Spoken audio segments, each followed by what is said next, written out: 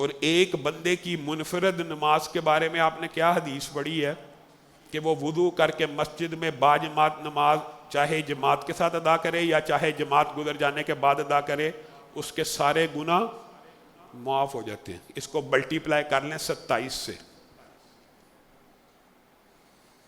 اور ان ساری حدیثوں کو اگر آپ ذہن میں لائیں اور خانہ کعبہ کا تصور کریں اور مسجد النبی کا تصور کریں، 1,00,000 افراد کے ساتھ 5,00,000 افراد کے ساتھ آپ باجماعت نماز پڑھیں تو بتائیں کتنے لاکھوں افراد سے زیادہ بہتر ہوگی۔ اور ایک نماز بذات خود 27 لاکھ نمازوں میں کنورٹ ہو جائے گی، 1,00,000 نماز کا ثواب ہے۔ یہ خامہا شاعر اللہ اور بیت اللہ، اور یار عمرہ کرنے سے بہتر ہے، حج کرنے سے بہتر ہے کہ کسی غریب کی بچی کی شادی کرو۔ کس نے روکا غریب کی بچی کی شادی کرنے سے؟ وہ بھی کرو۔ لیکن یہ جو اسلام میں ثواب کے اعمال ہیں، ان کو نہیں بجا کے لانا۔ پورا قرآن 99% آپ کو فکر آخرت اس دنیا کا گر بھی بتاتا ہے، کچھ سائنس کی حقیقتیں بھی بتاتا ہے، لیکن کتاب کا حقیقی مقصد کیا ہے؟ الذی خلق الموت والحیات لیبلوکم ایکم احسن عملا۔ مقصد یہ ہے۔ کچھ لوگ یہ سمجھتے ہیں جی قرآن سائنس کی کتاب ہے۔ قرآن میں سائنسی حقیقتیں ہیں، قرآن میں فزکس، کیمسٹری، بایولوجی ہے، لیکن قرآن سائنس اور فزکس کی کتاب صرف نہیں ہے۔ قرآن اس دنیا کو گزارنے کا دستور ہے اس انداز میں کہ بندہ جنت میں چلا جائے۔ قرآن صرف اس چیز کی کتاب ہے، چاہے جو مرضی کوئی کہتا رہے، صرف اس چیز کی کتاب ہے کہ زندگی گزارنی کیسے ہے۔ مسلمانوں نے، اجتماع نے، منفرد شخص نے، ٹیچر نے، عالم نے، طالب علم نے، ماں باپ نے، یہ جتنے عہدے ہیں سب کے کیسے زندگی گزارنی ہے، اور ہدف کیا ہے؟ ہدف اس دنیا کی کامیابی کلی طور پہ ہدف نہیں ہے۔ ربنا آتنا فی الدنیا حسنہ ہے، لیکن ہدف حقیقی یہ نہیں ہے۔ ہدف یہ ہے کہ بندہ مومن اپنی 1 کھرب انفینٹ زندگی، 10 کھرب کی زندگی سنوار لے۔ اللہ بھی یہی چاہتا ہے کہ یہ بندہ اپنی کھربوں سال کی زندگی آسان بنا لے۔ اللہ رب العزت جو کہا گیا، جو سنا گیا، اس کو سمجھنے کی توفیق عنایت فرمائے۔ انشاءاللہ کل فجر عشاء کے حوالے سے اپنی بات کو شروع کریں گے۔